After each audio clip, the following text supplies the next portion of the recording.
ॐ यो ब्रह्माणं विदधाति पूर्वं यो वै वेदांश्च प्रणीणाति तस्मै तमह देवमात्मबुद्धिप्रकाशं मुमुक्षुर्वै शरणमहं प्रपद्ये। ॐ शान्ति शान्ति शान्तिः। ॐ नमो ब्रह्मादिभ्यो ब्रह्मविद्या संप्रदायकर्तृभ्यो वंशर्षिभ्यो महद्भ्यो नमो गुरुभ्यः।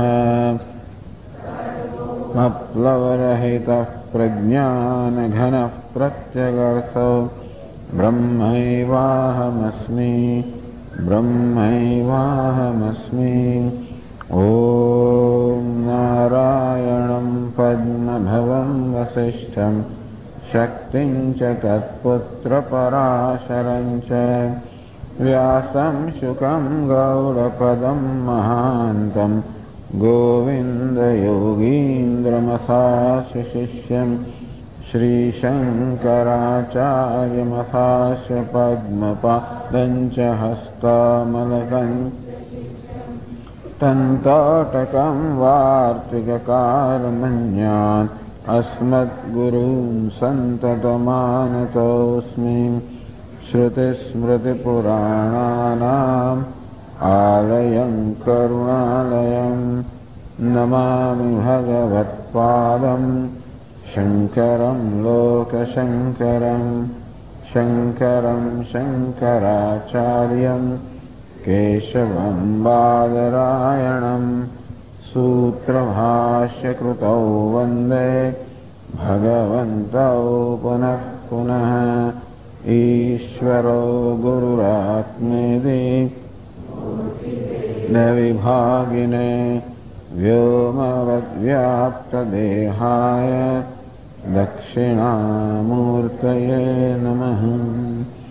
ॐ पूर्णमदः पूर्णमिदं पूर्णात् पूर्णमुदच्यते पूर्णस्य पूर्णमादाय पूर्णमेवावशिष्यते। ॐ शान्ति शान्ति शान्तिः।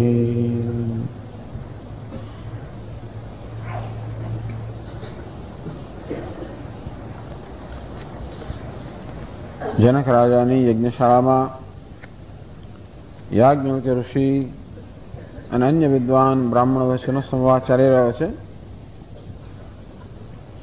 જનક રાજાએ મહાન જનક રાજા બહુ જ મોટું યજ્ઞ કરી રહ્યા હતા, જેમાં ઘણી બધી દક્ષિણા આપવામાં આવતી હતી. તો ત્યારે કુરુ અને પંચાલ દેશના વિદ્વાન બ્રાહ્મણો પણ યજ્ઞશાળામાં ઉપસ્થિત હતા. તે બધાને જોઈને જનક રાજાના મનમાં વિશેષ જ્ઞાન પ્રાપ્ત કરવાની ઈચ્છા જન્મી કે આ બધામાં બ્રહ્મિષ્ઠ અર્થાત બ્રહ્મ એટલે કે વેદને સર્વશ્રેષ્ઠ રીતે જાણનાર કોણ છે? કોણ વેદના અધ્યયનમાં અને વેદના સ્વાધ્યાયમાં પ્રવચનમાં તત્પર છે? વેદમાં ઉપદેશ કરવામાં આવ્યો એ જ્ઞાન, એ ઉપાસના અને બ્રહ્મ જ્ઞાન એ બધાનું પણ અનુષ્ઠાન કરીને આત્મસાત જેણે કરી હોય એવો સર્વશ્રેષ્ઠમાં કોણ છે? એ જાણવાની ઈચ્છાથી જનક રાજાએ બધા બ્રાહ્મણોને સંબોધીને કહ્યું, હે ભગવાન, હે બ્રાહ્મણો, આપનો જે બ્રહ્મિષ્ઠ હોય એના માટે મેં 1000 ગાયો જુદી રાખેલી છે. તો જનક રાજાએ પોતાની ગોશાળામાંથી ખાસ પસંદ કરેલી 1000 ગાયો જુદી રાખેલી અને દરેક ગાયને 10-10 પાદ સોનાથી મઢવામાં આવી હતી એમના શિંગડાને. તો આપનામાંથી જે બ્રહ્મિષ્ઠ હોય તે આ ગાયો લઈ જાય. ત્યારે બધા બ્રાહ્મણો બેઠેલા હતા, પરંતુ પોતે બ્રહ્મિષ્ઠ છે એવો દાવો કરવાની કોઈ હિંમત ન ચાલી.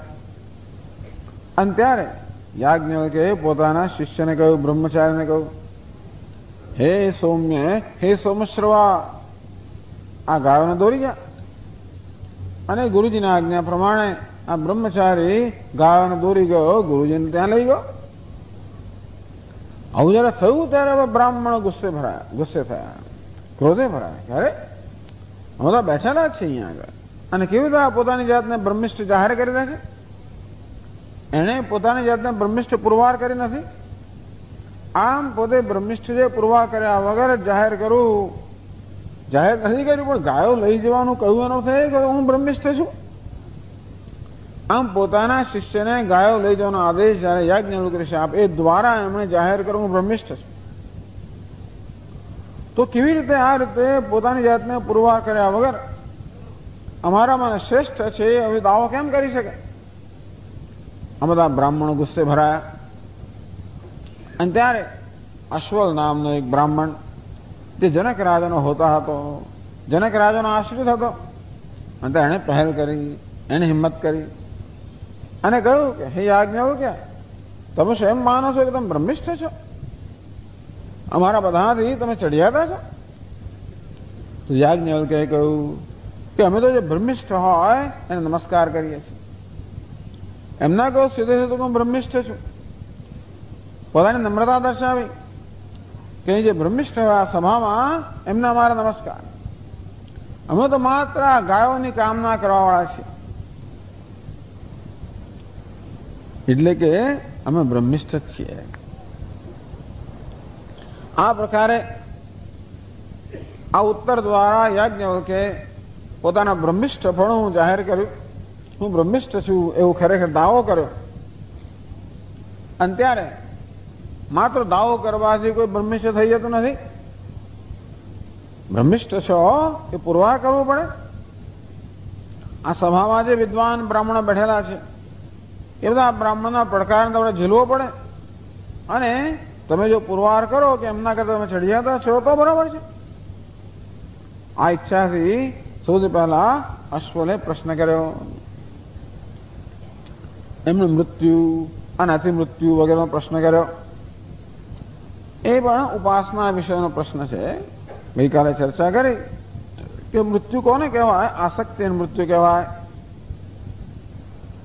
જે દરેક અજ્ઞાનને કારણે જન્મી આસક્તિ, અજ્ઞાનને કારણે આ દેહમાં ઉપાધિમાં અહમભાવ જન્મે છે.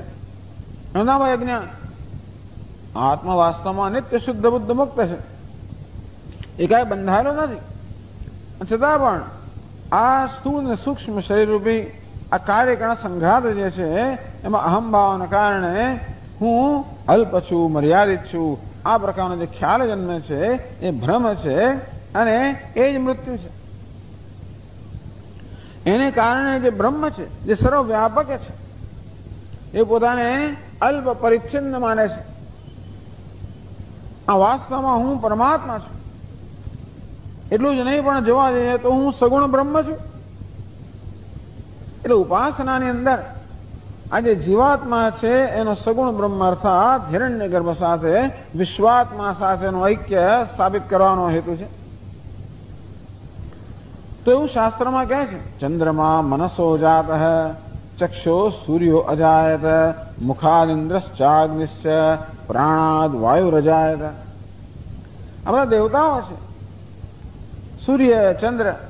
આ સૂર્ય તો ભગવાનનો વિશ્વાત્માનું નેત્ર છે. અથવા જે સૂર્ય છે એ તો સર્વવ્યાપક પ્રકાશ સ્વરૂપ છે. વળી આ મન જે પણ સર્વવ્યાપક છે. આ મન કોઈ માત્ર એક અલ્પ મારી ઉપાધિમાં મર્યાદિત મન નથી, પરંતુ સર્વવ્યાપક મન છે. આ સૂર્ય પણ માત્ર મારી ઉપાધિમાં એક ચક્ષુ નથી, પણ સર્વનો ચક્ષુ છે. અગ્નિ પણ માત્ર મારી એકલાની વાણી નથી, સર્વની વાણી છે.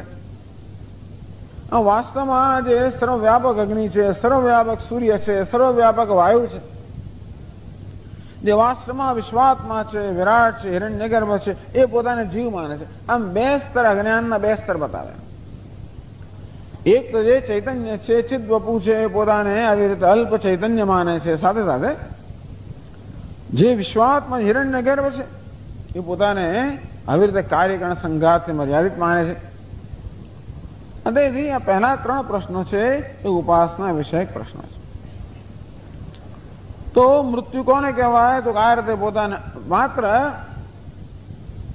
એક વાણીનો વક્તા માનવો, એક દ્રષ્ટિનો દ્રષ્ટા માનવો, એક શ્રુતિનો શ્રોતા માનવો, એક મનનો મનતા માનવો, એના મૃત્યુ. તો આ મૃત્યુ પર કેમ થવાય? ઉત્તર આપવામાં આવ્યો કે જ્યારે વાસ્તવમાં વાણી છે જે અગ્નિનું સ્વરૂપ છે અને આ યજ્ઞની અંદર જે અગ્નિ છે અધિયજ્ઞ, આ બંને વાસ્તવમાં સર્વવ્યાપક અગ્નિ છે. એટલે કે મારી વાણીમાં હું સર્વવ્યાપક અગ્નિનો અધ્યારોપ કરીને હું ઉપાસના કરું, ધ્યાન કરું, હું સર્વવ્યાપક અગ્નિ છું એમ કરીને સર્વવ્યાપક અગ્નિ જે ઈશ્વરની વાણી છે, જે સર્વની વાણી છે, એની સાથે ઐક્ય સિદ્ધ કરું તો આ મારા અલ્પ અગ્નિત્વમાંથી હું મુક્ત થઈને સર્વવ્યાપક અગ્નિત્વ હું પ્રાપ્ત કરું. આવું બધું આમાં સમજાવ્યું છે ઉપાસના. તો યાજ્ઞવલ્કે સમજાવ્યું કે આ રીતે ઉપાસના કરવાથી આ મનુષ્ય મૃત્યુમાંથી એટલે કે આસક્તિ રૂપે મૃત્યુમાંથી મુક્ત થાય. આમ અશ્વલના બધા પ્રશ્નો ઉત્તર આપવામાં આવ્યો. પછી આર્ત ભાગ બ્રાહ્મણ, પર અશ્વલ બ્રાહ્મણ તો જે પ્રશ્ન પૂછે છે એમના નામ પરથી જ નામ પડે અશ્વલ બ્રાહ્મણ. બીજો આર્ત ભાગ બ્રાહ્મણ, જારત્કાર આર્ત ભાગ હૈ. આર્ત ભાગે પ્રશ્ન પૂછે કે ગ્રહ કેટલા, અતિગ્રહ કેટલા? વળી યાજ્ઞવલ્કે જે સમજાવ્યું કે 8 જે ઇન્દ્રિયને મનનો સમુદાય છે, અર્થાત આ કર્ણગ્રામ છે, બધા ગ્રહો છે, કારણ કે એમના વિષયોથી બધા પરવશ છે. આ વિષયો છે ને એ ઇન્દ્રિયોને પરવશ બનાવે છે, પોતાના પ્રત્યે આકર્ષે છે. એમ કરી ઇન્દ્રિયો પરવશ છે. જ્યાં પરવશતા છે ત્યાં દુઃખ છે, એ જ ગ્રહ છે. આમ દુઃખોથી ગ્રહિત છે. અને આ વિષયો બધા અતિગ્રહ છે, ઇન્દ્રિયોને ગ્રહણ કરનારા છે, અર્થાત બાંધનારા છે. એમ કરનાર ગ્રહ અને અતિગ્રહ વિષયનો પ્રશ્ન થયો. અને વળી ત્રીજો પણ એક પ્રશ્ન છે, ભુજ્યુ નામનો બ્રાહ્મણ પછી ઉભો થાય છે. નામ પણ બધા બહુ આમ વિશેષ છે. અહીં તો હૈનમ ભુજ્યુ લાહ્યાયનિ પપ્રચ્છ. ભુજ્યુ નામનો બ્રાહ્મણ, લેહ્યસ્ય પત્યમ લાહ્ય તદપત્યમ લાહ્યાયનિ. લેહ્ય નામના ઋષિનો જે પૌત્ર છે નામ લાહ્યાયનિ. અને ભુજ્યુ જે નામ છે એવો બ્રાહ્મણ, વિદ્વાન બ્રાહ્મણ ઉભો થઈને પ્રશ્ન કરે છે. એ પ્રશ્ન ઉપાસનાના વિષયનો છે, અશ્વમેધ યજ્ઞના વિષયનો પ્રશ્ન છે કે ભાઈ એવું નથી કે અત્યંત ઉત્કૃષ્ટ પુણ્ય કર્મ આપણે કરીએ, પુણ્યોત્કર્ષાત ફલોત્કર્ષ પ્રસિદ્ધ હે, જેટલું મહાન પુણ્ય કરીએ એટલું મહાન ફળ આપણે પ્રાપ્ત થાય. તો શું સર્વશ્રેષ્ઠ પુણ્ય કરીએ, એવું કર્મ કરીએ જે આપણે સર્વશ્રેષ્ઠ પુણ્ય પ્રાપ્ત કરાવે. જેમ કે અશ્વમેધ યજ્ઞ આપણી સંસ્કૃતિમાં, વૈદિક સંસ્કૃતિમાં અશ્વમેધ યજ્ઞ છે એ સર્વોત્કૃષ્ટ કર્મ છે. આમ સર્વશ્રેષ્ઠ કર્મ અને ઉપાસના એ અશ્વમેધ યજ્ઞ. તો આ પ્રકારે અશ્વમેધ યજ્ઞ કરવાનો બી સર્વોત્કૃષ્ટ પુણ્ય આપણે કરીએ તો શું મોક્ષ પ્રાપ્ત ના થાય? આવો આ ભુજ્યુ લાખ્યા એનો પ્રશ્ન છે. અને યાજ્ઞવલ્કે ઉત્તર આપે કે નહીં, સર્વોત્તમ કર્મ તમે કરો, સર્વોત્તમ સર્વશ્રેષ્ઠ ઉપાસના કરો, અને તો તમે સર્વોત્તમ ફળ કયું પ્રાપ્ત કરો? હિરણ્ય ગર્ભનો બ્રહ્મલોક પ્રાપ્ત કરો. અમૃતત્વસ્ય નાશાસ્તિ વિત્તેન ઇતિ. પણ વિત્તથી અર્થાત આ માનુષ વિત્તમ, દૈવ વિત્તમ એટલે કે કર્મ અને ઉપાસનાથી મોક્ષ, અમૃતત્વ મોક્ષ પ્રાપ્ત ના થાય. તમે બ્રહ્મલોકને પ્રાપ્ત કરી શકો પણ મોક્ષ પ્રાપ્ત ના કરી શકો. આ બ્રહ્મ ભુવનાન લોકા પુનરાવર્તિનો અર્જુન મામુપેતિ તો કૌંતેય પુનર્જન્મ ન વિદ્યતે.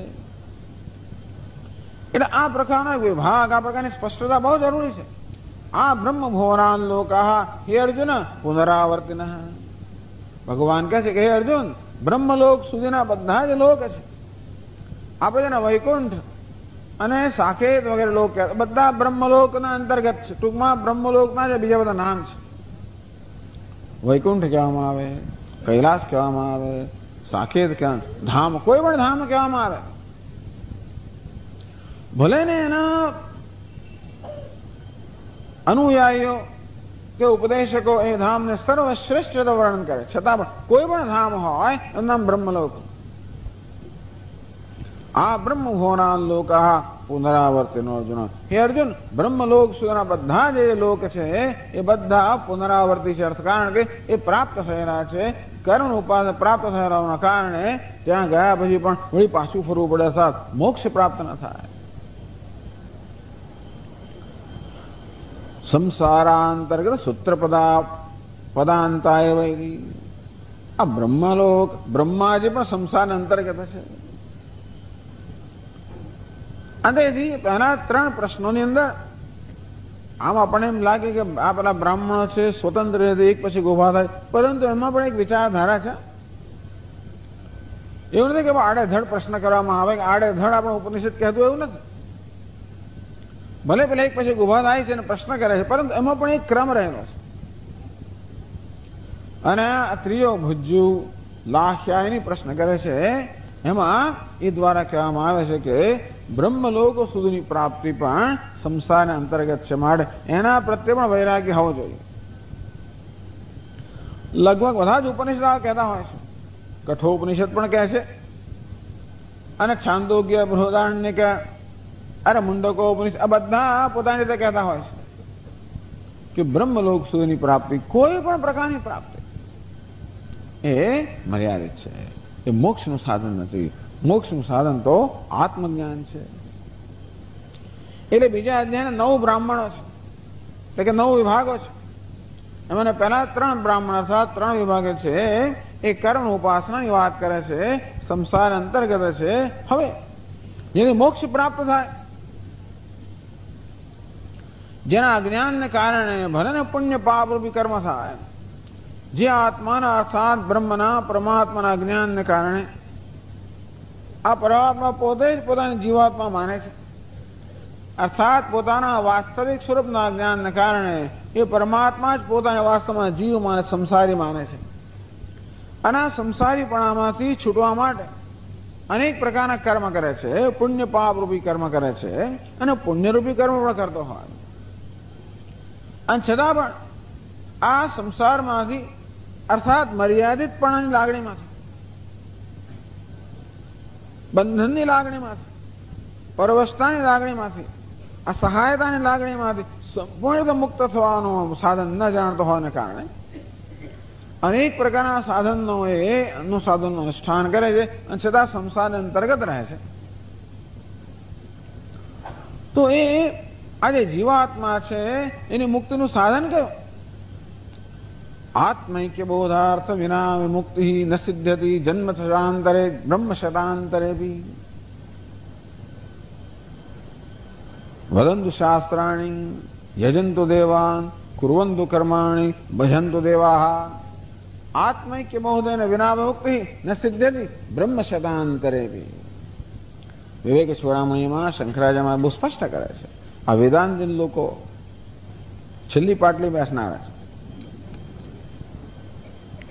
વદંતુ શાસ્ત્રાણી, ભલે ને ગમે તેટલા શાસ્ત્રોનું પઠન કરો, વેદનું પઠન કરો, બધા દેવીના સ્તોત્રનું, વિષ્ણુ અનેક બધું પઠન ભલે કરો.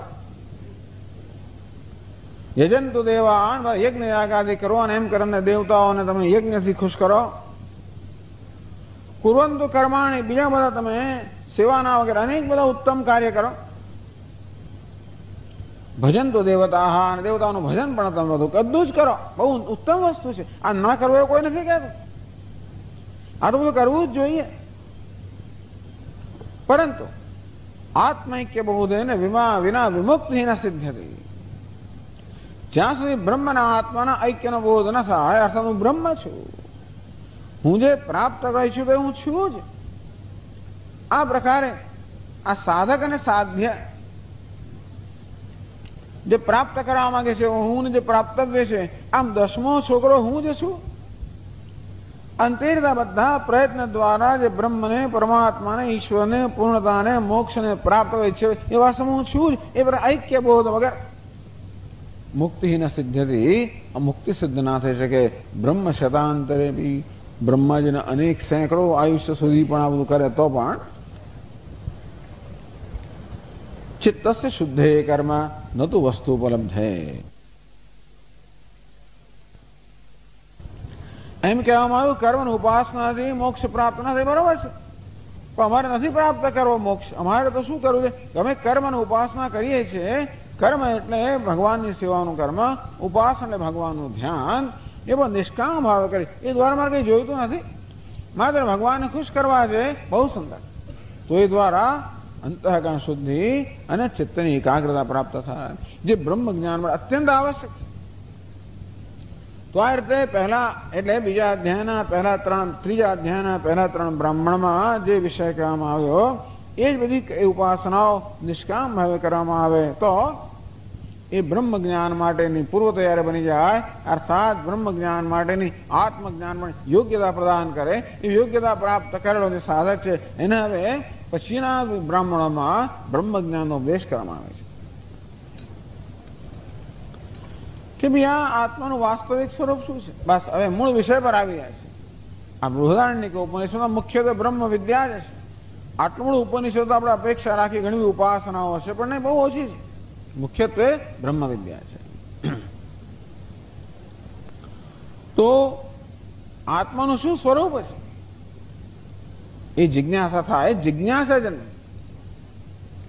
તો આ કર્મ અને ઉપાસના એ એમનું કામ ક્યારે કર્યું કહેવાય? આપણે સત્કર્મ કરીએ, પુણ્યકર્મ કરીએ, આ પાઠ પૂજાથી બધું જ કરીએ, એ બધાએ પોતાનું કામ કર્યું ક્યારે કહેવાય? જરા આપણામાં જિજ્ઞાસા ઉત્પન્ન કરે, જ્ઞાન પ્રાપ્ત કરે, ઈચ્છા ઉત્પન્ન કરે, બસ ત્યારે એમનું કામ થઈ ગયું. તો આ પ્રકારની જિજ્ઞાસા જેને જન્મી છે એનો પ્રશ્ન અને એનો ઉત્તર એ થાય છે. તો ચાલો હવે 24મા પાના પર પ્રશ્ન સર્વાંતરાત્મા વિષય છે એ વિષય શરૂ થાય છે. અથ હૈનમ ઉશસ્તશ્ચાક્રાયણઃ પપ્રચ્છ યાજ્ઞવલ્ક્યેતિ હોવાચ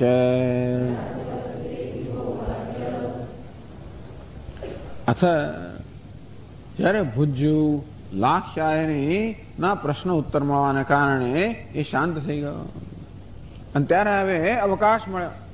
એક વસ્તુ એવી છે ને કે જ્યાં સુધી ચર્ચા ચાલતી હોય તો આપણે શાંત રહેવું જોઈએ. પેલો પૂછે ને બીજો ઉભો થઈને પૂછે ને આમ કઈ ઘાટ કરી નાખ્યો નહીં. આ વિદ્વાનોની સભા છે, એક શિષ્ટાચાર છે. જ્યાં સુધી યાજ્ઞવલ્ક્યજીનો બીજા કોઈ સાથેનો સંવાદ થતો હોય ત્યારે બીજા બ્રાહ્મણો ચૂપ અને શાંતિ સાંભળે પણ ખરા. એટલે કે બાઘા મારી આવે એનું પૂરું કરે એટલું મને ખાલી પ્રશ્ન પૂછવામાં જ રહો એમ કે રાજ એવું નથી. પેલા બેવા સાંભળે છે. આપણો તો પ્રશ્ન મનમાં એવું આમ થઈ ગયો હોય ને ક્યારે પૂછ્યું ને ક્યારે મારે પેલો જેમ લાલ લાઈટ અને આપણે ઉભા ને ક્યારે લાઈટ લીલી થાય ને ક્યારે દોડો ને ભાગો ને એવું નહીં. જવા દો, આગળ વાળાને જવા દો. તમે અંદર ખુશાખુશ ના કરો અને પેલું સ્કૂટર આમથી આમ કરે ને ખરું ચાલે છે પણ એને એવું અહીંયા આપણા વ્યવહારમાં એવું જાય છે બધું. ખાલી રસ્તામાં એવી જાતનું હોય છે એવું નથી. તદ્દન આ વ્યવસ્થા અંતે જીવનમાં એવું જ હોય છે ને. બધા સાથે ને સાથે જ બોલે. અરે ભાઈ નહીં બોલવાનું સાથે, એક જ વ્યક્તિ એક સાથે બોલે એવો શિષ્ટાચાર છે. અને આ રીતે એક પછી એક બ્રાહ્મણોને જયારે ઉત્તર આપવામાં આવ્યો અને એમને સંતોષ થયો કે અમને સંતોષકારક ઉત્તર મળ્યો છે, એ શાંત થયા એનો અર્થ એ નહીં કે બસ ચૂપ થઈ ગયા, જોઈ લઉં છું, એવું નહીં. શાંત એટલે કે એમને સંતોષકારક ઉત્તર મળ્યો એટલે શાંત થશે. અથવા ત્યાર પછી બીજા ઉભા થાય. અથવા એના ઉશસ્ત ચાક્રાયણ પપ્રચ્છ.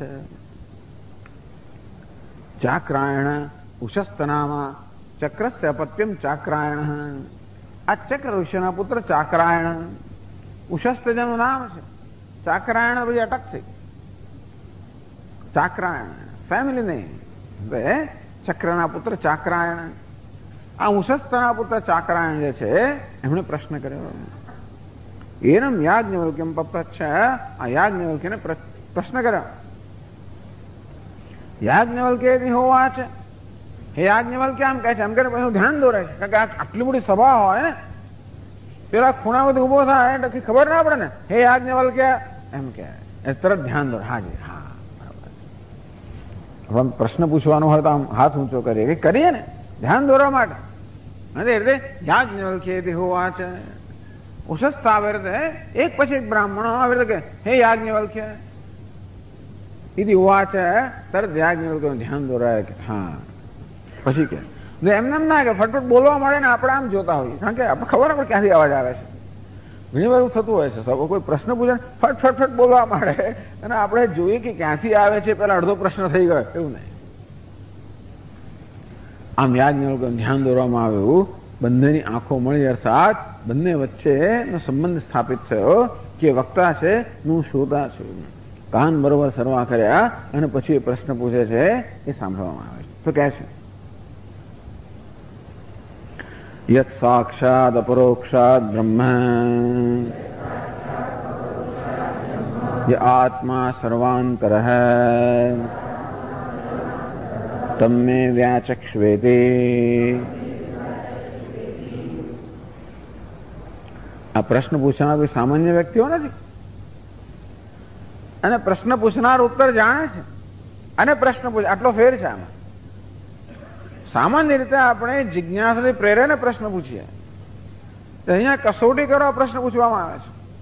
ગઈકાલે કહ્યું તે પ્રમાણે પરીક્ષકો જેમ મૌખિક પરીક્ષામાં પ્રશ્ન પૂછે તો હું જાણતો નથી મારે વિદ્યાર્થીને પૂછ્યું એવું નથી, હું જાણું છું અને તારી કસોટી કરવા પૂછું છું. આમ વિદ્યાર્થી પણ જાણે છે, પરીક્ષામાં સ્પષ્ટ છે અને વિદ્યાર્થી પણ જાણે છે.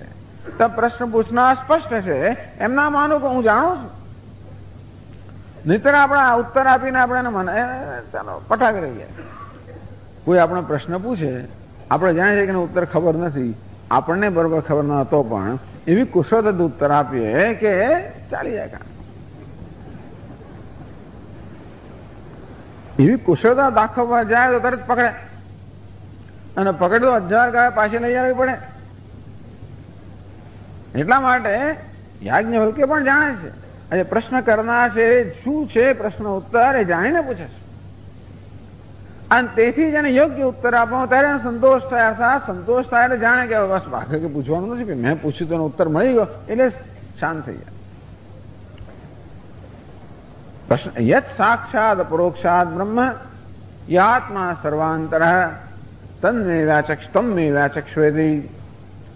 આ બહુ પ્રસિદ્ધ વાક્યો છે આ બધા, જે બૃહદારણ્યક ઉપનિષદના આ બધા ફકરાઓ આપણે જોઈએ છે, બહુ પ્રસિદ્ધ છે બધા. કદાચ તમને ખબર ના હોય પણ જે લોકો શાસ્ત્રનું અધ્યયન કરતા હોય એમના બધા પ્રસિદ્ધ વાક્યો છે.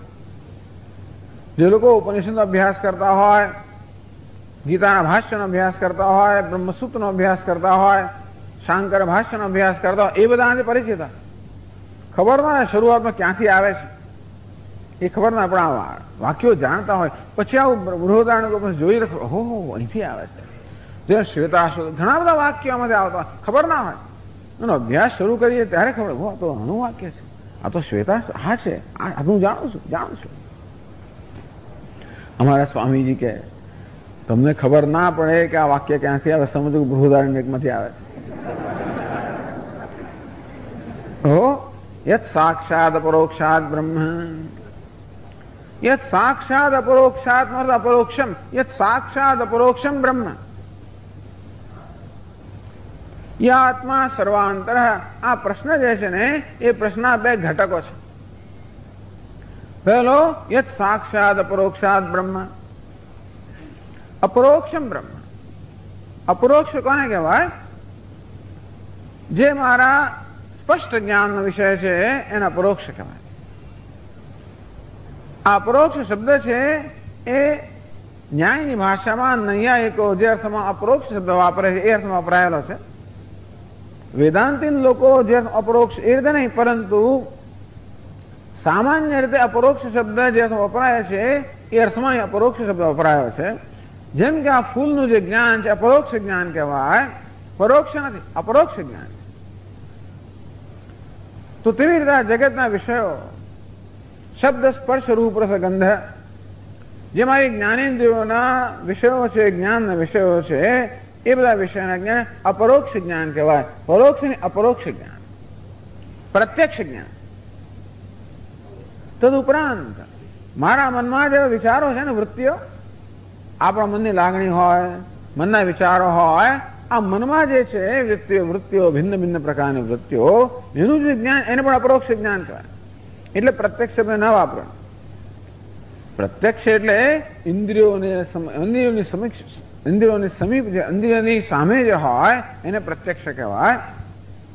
પણ જોડે જોડે આપણા મનની વૃત્તિઓ એનાથી પણ આપણે સભાન છે ને. મનમાં કયા પ્રકારનો વિચાર આવી રહ્યો છે સભાન છું, એને અપરોક્ષ જ્ઞાન કહેવાય. એટલે અપરોક્ષ જ્ઞાનના વિષયો કયા? આ જગતના બધા વિષયો અને જોડે જોડે મારા મનની બધી વૃત્તિઓ પણ અપરોક્ષ જ્ઞાનના વિષયો છે.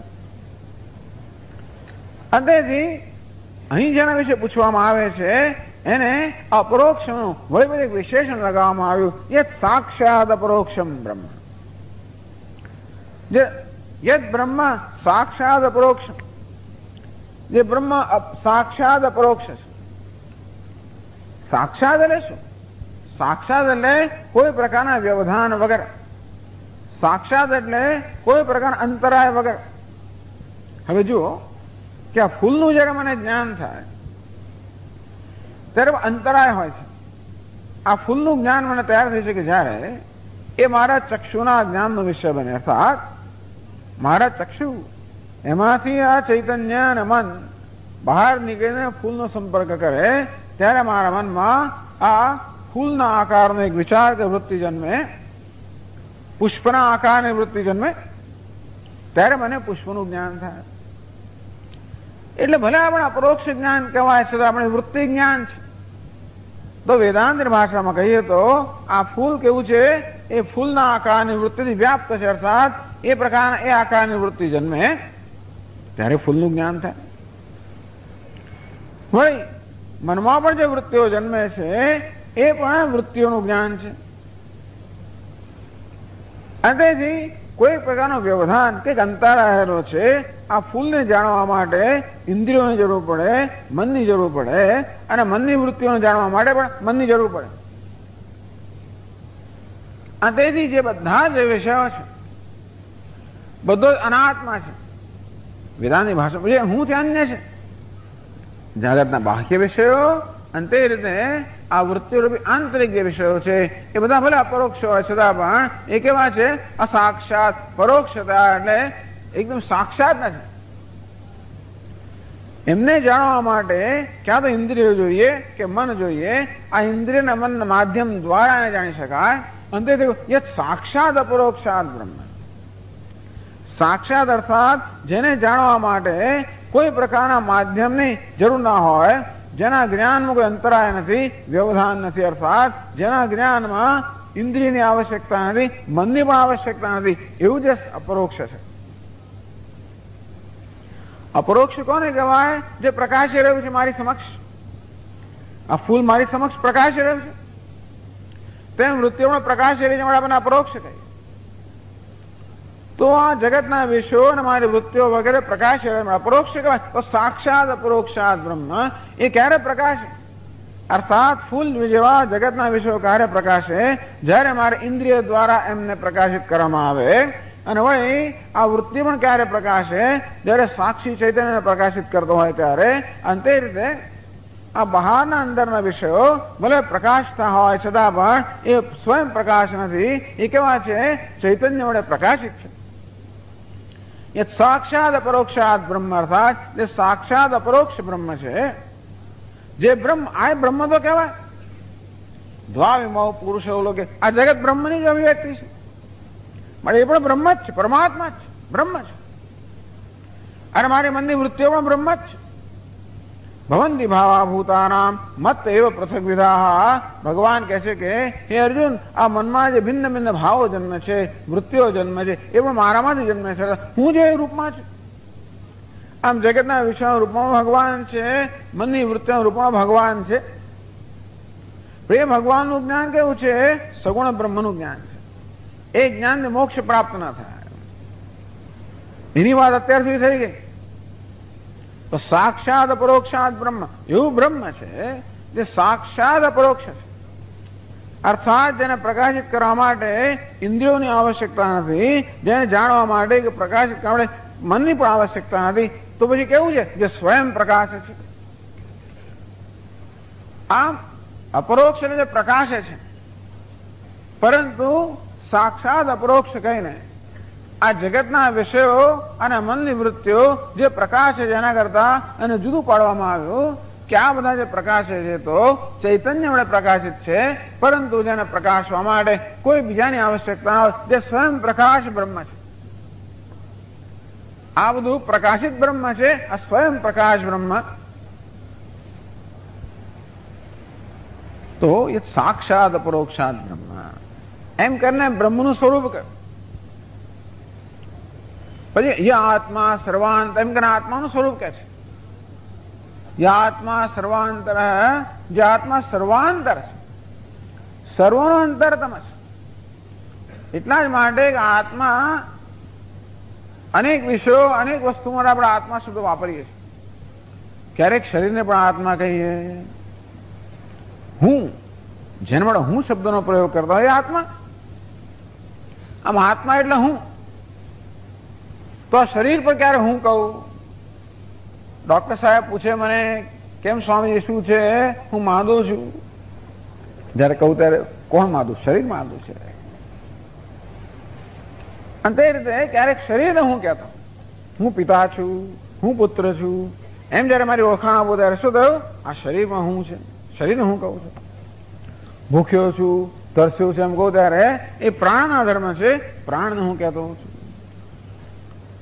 સુખી છું, મૂળ સારો છે, મિજાજ છે બરોબર નથી, મૂળમાં નથી વગેરે, ત્યારે મનને હું કહું છું. ડોક્ટર છું, એન્જિનિયર છું, આર્કિટેક્ટ છું, ફલાણો છું, બુદ્ધિને હું કહું છું. આમ આપણે અજ્ઞાનને કારણે આ બધા બહુ વસ્તુને હું કહેતા હોઈએ છીએ. એટલા જ માટે આ બધા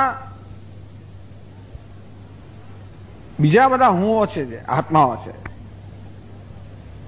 પરચુરણ આત્માઓ. અને પરચુરણ હું બધા છે ને, શરીર રૂપી હું, ઇન્દ્રિય રૂપી હું, પ્રાણ રૂપી હું, મન રૂપી હું, બુદ્ધિ રૂપી હું, અહંકાર રૂપી હું, બધા કરતા.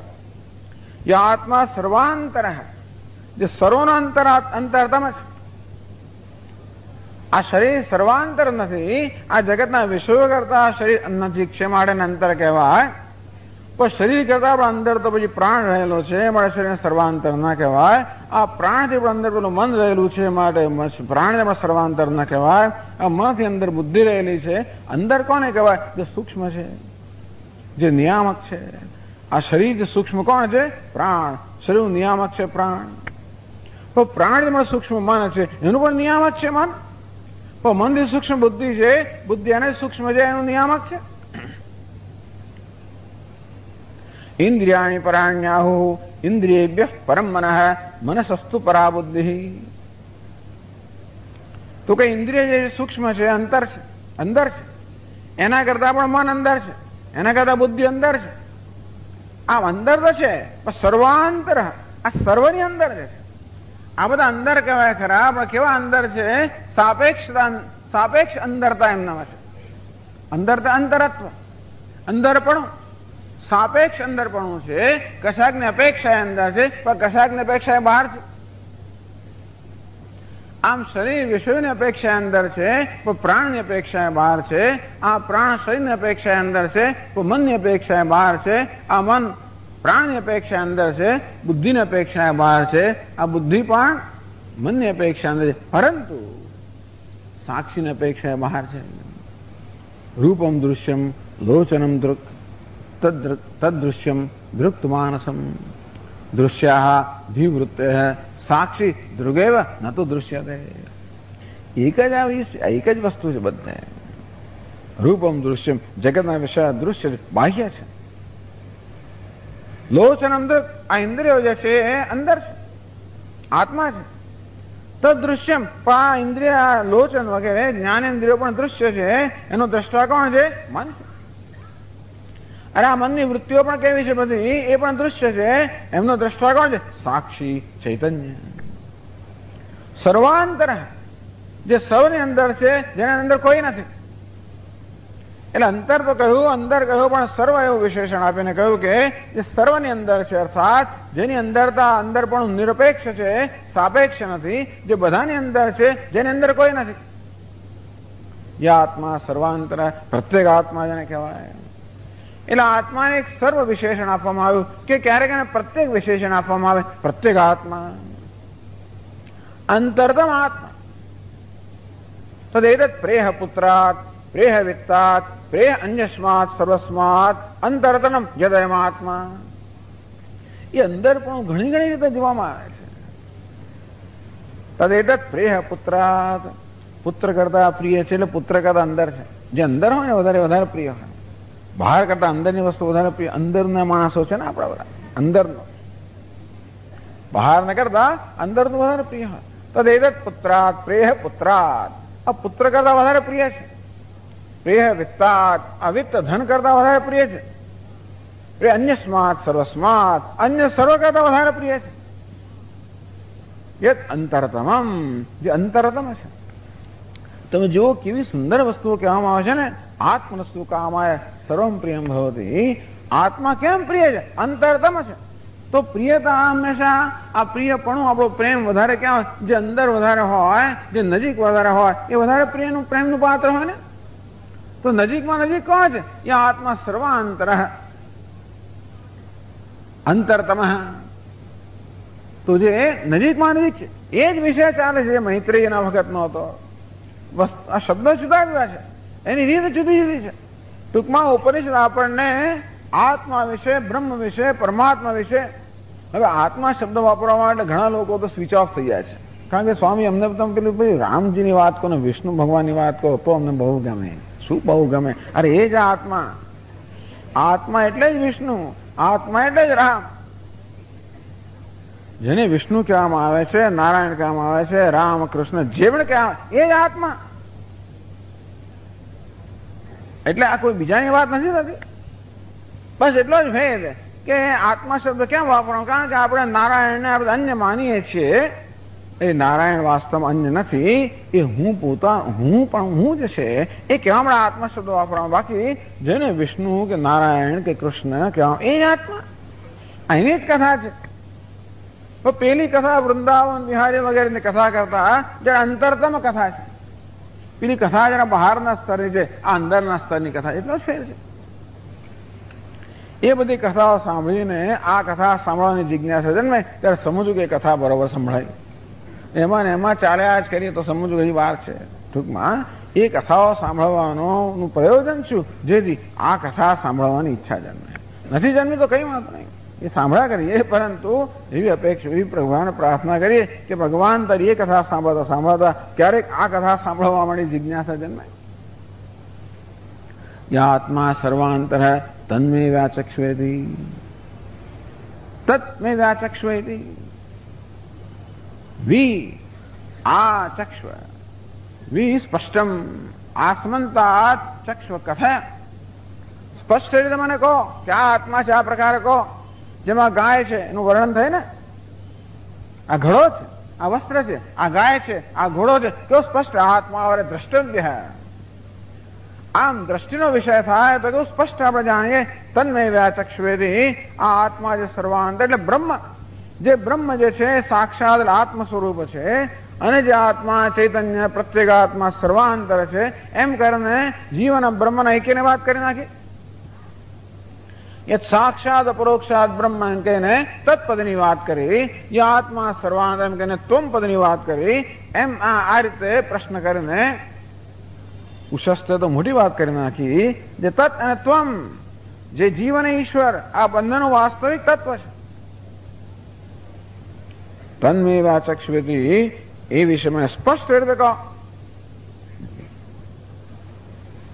સ્પષ્ટ રીતે કહેવું એટલે શું? આ ગાયને જેમ બતાવો કે આ ગાય છે, જો આ ઘોડો છે, વર્ણન બરોબર કરીને કહેવાનું. આ ચાર પગવાળી, આવા રંગવાળી, આવા શિંગડાવાળી વગેરે વગેરે. આ ઘોડો દરેકની વિશેષતા ને. ઘોડાને શું હોય? કેશવાળી શું હોય છે? હા, કેશવાળી હોય. અને ગાયને પછી પેલું હોય ગૌદડી હોય વગેરે. તો આ પ્રકારે વર્ણન કરો. એને કહ્યું ખરું બધું, પણ એક આ અંદર આ પેલા પ્રશ્નો કરે ને, પેલા ત્યારે બહુ સરસ પ્રશ્ન કરે. એક અંદર ગડબડ મૂકી દે, એક ગૂંચવાડો મૂકી દે. તેમ હારે તો ઉશસ્ત એક ગૂંચવાડો મૂક્યો. વ્યાચક્ષવેદી વિસ્પષ્ટમ વ્યાચક્ષવ વિસ્પષ્ટમ કથય. સ્પષ્ટપણે મને કહો, સ્પષ્ટપણે બતાવો કે આ તત્વ કેવું છે. હવે યાજ્ઞવલ્ક્ય ઉત્તર આપે એનો અર્થ એ થયો કે એમણે પડકાર ઝીલી લીધો છે, અર્થાત સ્પષ્ટ રીતે બતાવવાનો પડકાર ઝીલી લીધો એમણે. અંતો ઉત્તર આપે છે,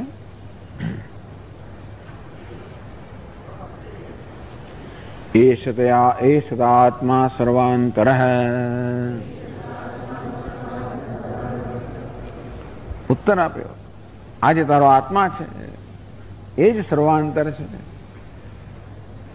તારો એટલે આ કાર્યકરણ સંઘાતનો, આ સ્થૂળ સૂક્ષ્મ દેહ બનેલો આ કાર્યકરણ સંઘાત છે. સ્થૂળ સૂક્ષ્મ શરીર એટલે જ કાર્યકરણ સંઘાત. તારો આત્મા એટલે શું? પાછો છઠ્ઠી વિભક્તિ થઈ ગઈ. સંબંધ તારો આત્મા એટલે તું ને આત્મા જુદા એવું થઈ ગયો ને. તારી પેન, તારું ઘર, તારી ગાય, જે તારું કહીએ એટલે શું? તારા કદાચ શું તે આત્મા, તવા આત્મા, તારો આત્મા એમ કરે તું અને આત્મા વચ્ચે ભેદ પાડી દીધો. એટલે તવા એટલે કયું? કાર્યકરણ સંઘાતસ્ય આત્મા. હે ઉશસ્ત, આ કાર્યકરણ સંઘાત અર્થાત આ સ્થૂળ સૂક્ષ્મ શરીર જે છે એનો આત્મા, એનું સાર તત્વ એ જ સર્વાંતર છે. જેના વિશે તું પૂછી રહ્યો છે કે આ બ્રહ્મ સ્વરૂપ જે આત્મા છે એમ સ્પષ્ટતાથી કહો, તો ઉત્તર એ છે કે તારો અર્થાત આ કાર્યકરણ સંઘાતનો આ સ્થૂળ સૂક્ષ્મ જે શરીર છે એની ચેતનતા પ્રદાન કરનાર એનો સાક્ષી છે એ જ આત્મા, એ જ સાક્ષાત અપરોક્ષાત બ્રહ્મ અને સર્વાંતર છે. સર્વાંતર એ ખાલી એ છે તે આત્મા સર્વાંતર એટલે સાક્ષાત અપરોક્ષમ બ્રહ્મ, એ બધું સમજી લેવાનું એ છે.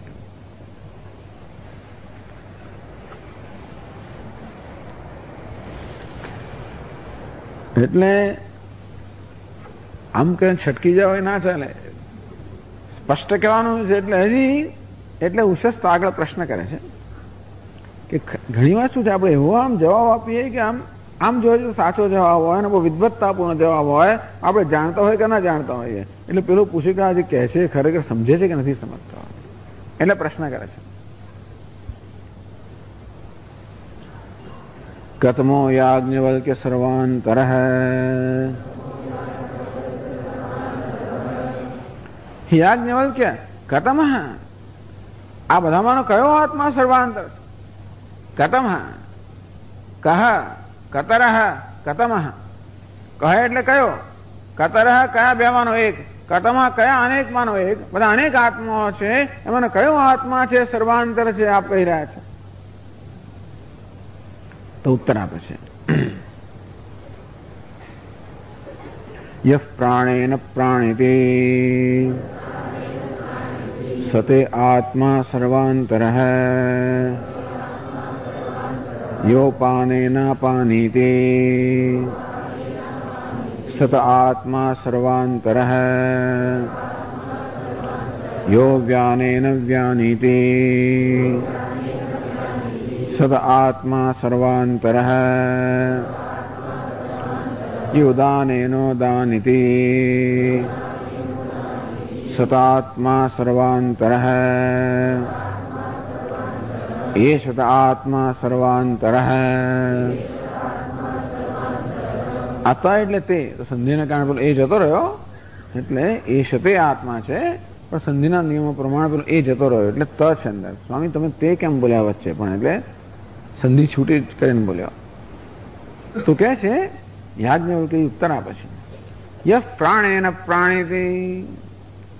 પેલો બરોબર ફસાવા માંગે છે કે વ્યાચષ્ટવેદી, સ્પષ્ટ રીતે બતાવો, સ્પષ્ટ વર્ણન કરો. એટલે યાજ્ઞવલ્ક્ય વર્ણન કરે છે. આમ તો સીધું કહ્યું એ છે આત્મા સર્વાંતર. એ છે એટલે કે આ જે અનુભવનો વિષય છે તારો, એ તારો આત્મા કાર્યકરણ સંઘાતનો જે અપરોક્ષ છે, અર્થાત જે પ્રકાશ જે સ્વયં પ્રકાશ છે એ સર્વાંતર છે. યાજ્ઞવલ્ક્ય કતમ, આ સ્થૂળ દેહની વાત કરો છો કે ઇન્દ્રિયોની વાત કરો છો કે પ્રાણની વાત કરો છો કે મનની વાત કરો છો કે બુદ્ધિની વાત કરો છો કે આ બધાના સાક્ષીની વાત કરો છો? આટલા બધા આત્માઓ છે, એમાં કયા આત્માની વાત કરી રહ્યા છે? કે હું સાક્ષીની વાત કરી રહ્યો છું, હું શરીરની વાત નથી કરતો, પ્રાણની વાત નથી કરતો, ઇન્દ્રિયોની વાત નથી કરતો, મનની વાત નથી કરતો, પરંતુ આ બધાનો અંતરતમ છે, આ બધાનો પ્રેરક છે એની વાત કરું છું. કેને શિતમ પતતિ પ્રેષિતમ મનઃ. તો પ્રશ્નો સમાન જ છે. કર્માત્મા સર્વાંતર. તો કેવો સુંદર ઉત્તર આપે છે. આ બધા જે વાક્યો છે એ ખરેખર આપણી વિચાર માટે ધ્યાન માટે છે. યહ પ્રાણેન પ્રાણીથી. આ પ્રાણ આત્મા નથી તો પ્રાણ આત્મા તો નહીં. યહ પ્રાણેન પ્રાણીથી, જે આ પ્રાણ વડે પ્રાણન ક્રિયા કરી રહ્યો છે, એ અપાનેન અપાનીથી, જે અપાન વડે અપાન ક્રિયા કરી રહ્યો છે, એ વ્યાનેન વ્યાનથી, જે વ્યાન વાળો વ્યાન ક્રિયા કરી રહ્યો છે. પ્રાણ એટલે ઉચ્છ્વાસ, અપાન એટલે શ્વાસ અંદર લેવો, વ્યાન એટલે ચારે સર્વ, એટલે આપણે જેને કહીએ સર્વત્ર વ્યાપી જવું શરીરની અંદર. સત્ય આત્મા સર્વાંતર. બીજું બધું પણ ઉમેરી દેવા અંદર. આટલું જ કહ્યું. યો મનસા મનુતે, જે મન વડે મનન કરે છે, યો બુદ્ધ્યા નિશ્ચયનોથી, જે બુદ્ધિ વડે નિશ્ચય કરે છે. એમાં કહી શકાય, આપણે આમાં ઉમેરી શકીએ. તો એ છે તે આત્મા સર્વાંતર. જો જ્યારે એમ કહેવામાં આવે જે પ્રાણ વડે પ્રાણ ક્રિયા કરે છે, જે પ્રાણ વડે શ્વાસ બહાર કાઢે છે, જે અપાન વડે શ્વાસ અંદર લે છે, જે વ્યાન વડે શ્વાસને સર્વત્ર ફેલાવે છે, જે મન વડે વિચારે છે, જે બુદ્ધિ વડે જાણે છે, બુદ્ધિ વડે નિશ્ચય કરે, એ તારો આત્મા સર્વાંતર છે. એટલે શું થયું કે પ્રાણ વડે પ્રાણન ક્રિયા કરે છે, માટે પ્રાણ તો સાધન થઈ ગયો ને, પણ પ્રાણન ક્રિયા કરનારો આત્મા છે. જે મન વડે વિચાર, મન તો સાધન થયું, જે મન વડે વિચાર કરનારો આત્મા છે.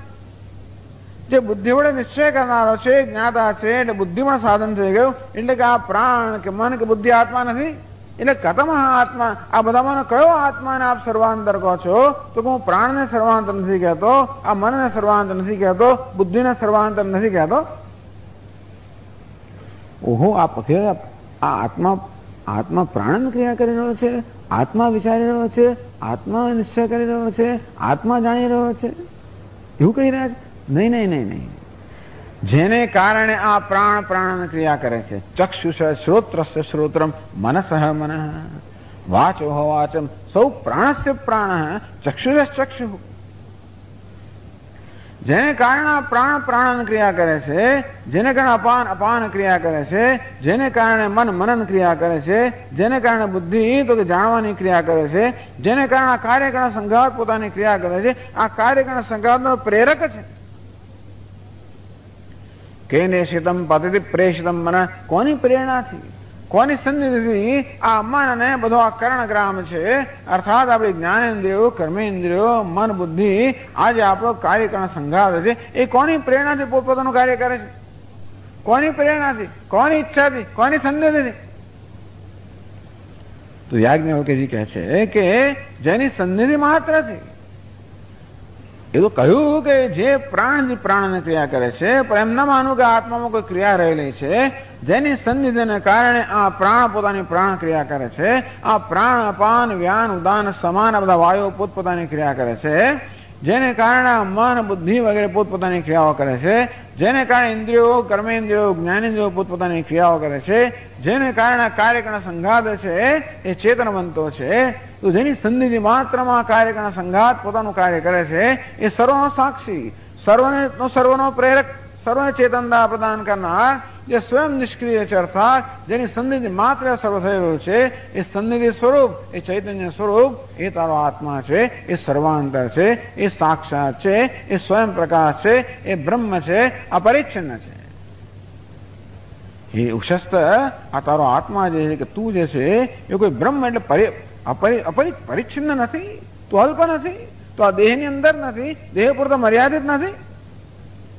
જેને કારણે દેહ ચેતનવંતો છે, જેને કારણે પ્રાણ પ્રાણન ક્રિયા કરે છે, જેને કારણે મન બુદ્ધિ વગેરે સમગ્ર સંઘાત પોતાનું કાર્ય કરે છે, જે સન્નિધિ માત્ર છે, જે સાક્ષાત છે, સ્વયં પ્રકાશ છે, બ્રહ્મ છે, અપરિચ્છન્ન છે, અનંત છે, એ તારો આત્મા સર્વાંતર છે. જેના વિશે તું પૂછી રહ્યો છે.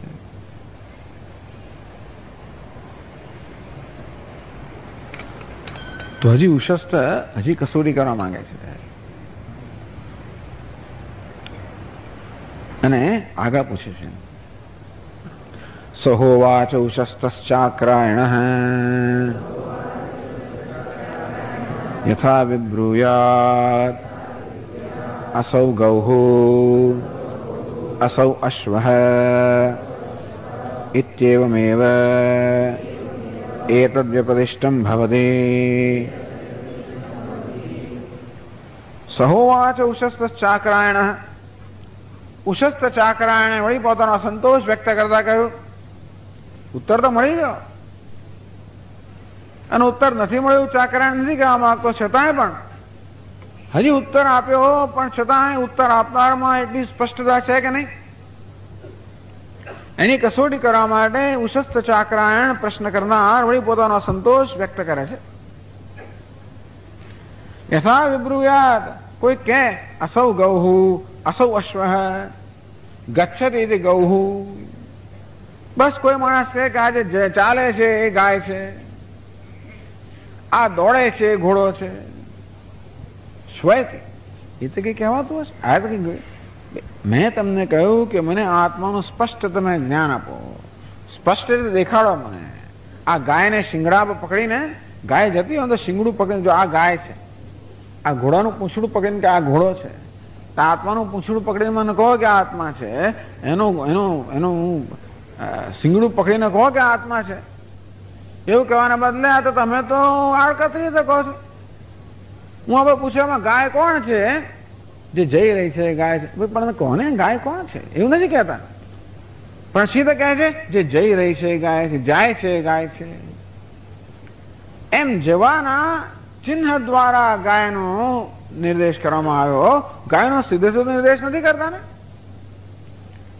ઘોડો કોણ છે? જે દોડે છે ઘોડો છે.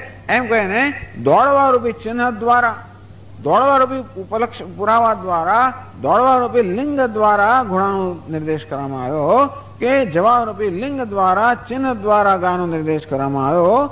પણ આવી રીતે મેં પૂછ્યું ગાય કોણ ને ઘોડો કોણ, તો સ્પષ્ટ બતાવવાના બદલે કોઈક આવી રીતે મને કે એમ ઉડાવ જવાબ આપે.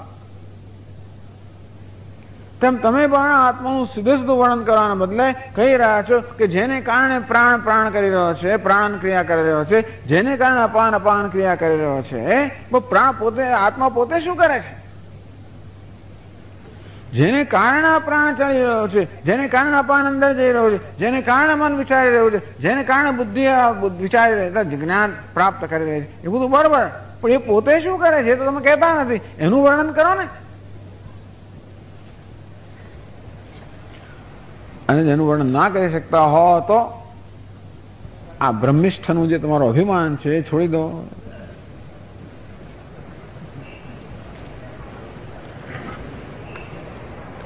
અંતેથી તમારામાં ગોતૃષ્ણા નિમિત્તમ છલવાદમ પરિત્યજ્ય, આ છલવાદ છોડી દો તમારો. ગોતૃષ્ણા નિમિત્તમ ગો કામા વયમ, બસ અમને તો ગાયની કામના છે. આ ગાયની તૃષ્ણાને કારણે જે મોટો અહીંયા દેખાવ કરવા ઉભા થયા છો કે હું બ્રહ્મિષ્ઠ છું, એ છોડી દો. મેં કહ્યું એનો ઉત્તર આપો. અને જે ઉત્તર આપવાનું આપણે વચન આપ્યું, મેં કહ્યું તન્મય વ્યાચ સમ્મય વ્યાચક્ષવેદી, એ આત્માનું મને સ્પષ્ટ રીતે કથન કરો. એ સ્પષ્ટ કથન કરવાની પ્રતિજ્ઞા કર્યા પછી, અર્થાત એ પડકાર ઝીલ્યા પછી આવું તમે સ્પષ્ટ એટલે કે આવું આડકતરો તમે નિર્દેશ કરો, એ બરોબર નથી. ક્યાં તો સ્પષ્ટ કહો કે ગાય પાછી આપી દો.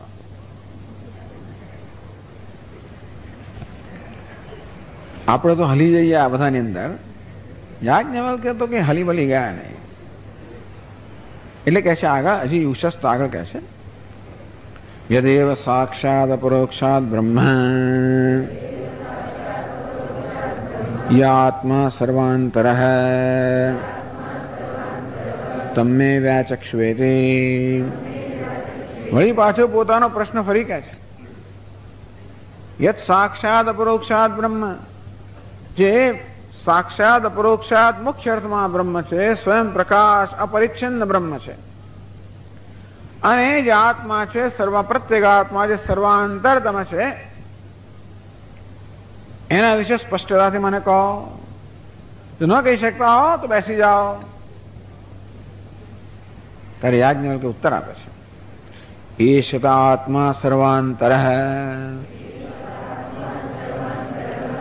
પાછું એ જ કહ્યું, આ તારો આત્મા છે કાર્યકારણ સંઘાતનો, એ જ સર્વાંતર છે, એ જ સાક્ષાત છે, એ જ અપરોક્ષ છે, એ જ બ્રહ્મ છે.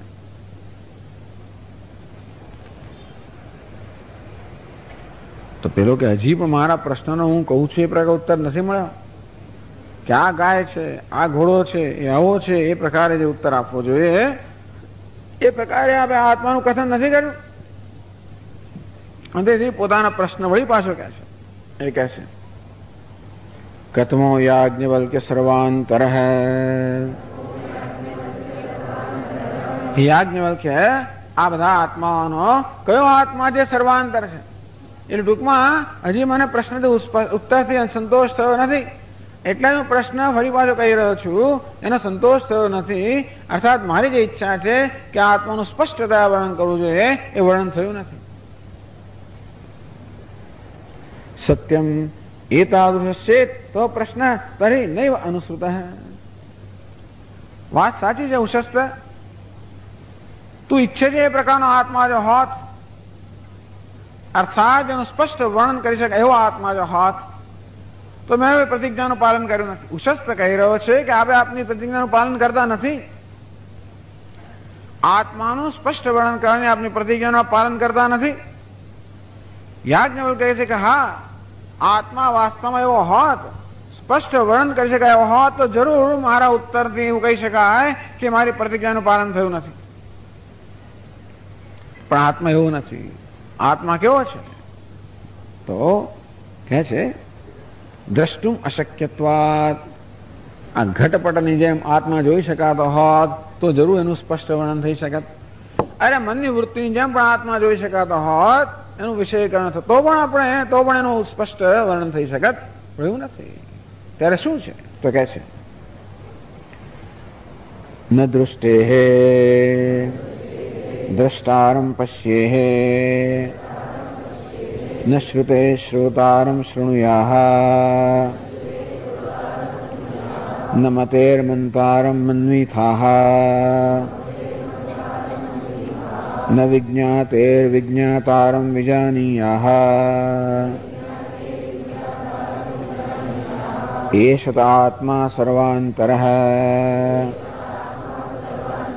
અતોન્યદાર્તમ તતોહ ઉષશ્ચાક્રાણઃ ઉપરરામ.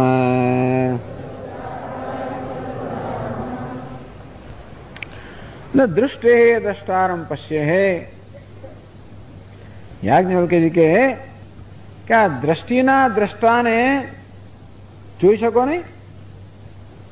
તમે ઘટપટની જેમ આત્માને જોવા ઈચ્છો છો ને? જયારે એવું કહી રહ્યા છો, પૂછી રહ્યા છો કે આત્માનું સ્પષ્ટ વર્ણન કરો, એનો અર્થ એ થયો કે આ ઘટપટને જેમ સ્પષ્ટતાથી જોઈ રહ્યા છો તે રીતે આત્માને જોવા ઈચ્છો છો કે આ મનની વૃત્તિઓને જેમ સ્પષ્ટતાથી જોઈ રહ્યા એ પ્રકારે આત્માને જોવા ઈચ્છો તો કે હા સ્વામીજી મને આત્મા દર્શન થયા. શું થયું? આ મને પેલો એક પ્રકાશ દેખાયો, મને જ્યોત દેખાય, મને ફલાણો દેખાયો, મને આ રૂપ દેખાયો. યદિ મન્યસે સુવેદેતિ દખ્રમેવાપી નૂનમ વેત્તત્વમ બ્રહ્મણો રૂપમ. જો તો એમ માનતો હોય કે બ્રહ્મને સારી રીતે જોયું, સારી રીતે ઓળખ્યું, સ્પષ્ટતા ઓળખ્યું, દખ્રમેવાપી નૂનમ ત્વમ વેત્ત બ્રહ્મણો રૂપમ, તો આ બ્રહ્મનું, પરમાત્માનું માત્ર એક અંશ, એક નાનકડું રૂપ તું જાણે છે. આ કોઈ મનુષ્યને, કોઈ દેવતાને તો આત્મા બ્રહ્મ માની રહ્યો છે. અને માટે મીમાંસમેવતે હજી તારે વધારે વિચાર કરવાની જરૂર છે. નાહમ મન્યે સુવેદેતિ નૂન વેદેતિ વેદ છે. નાના આત્માને સારે જાણવું છે એમ નથી, તો નથી જાણતો, નથી જાણતો એમ પણ, તો જાણે છે, જાણવું છે એમ પણ નથી. તો શું છે? આત્મતયા જાણું છું. તો જો આત્માનું બહુ સુંદર વર્ણન કરે છે. ન દૃષ્ટે દ્રષ્ટારમ પશ્યેહે. આ દ્રષ્ટિના દ્રષ્ટાને તમે ના જોઈ શકો.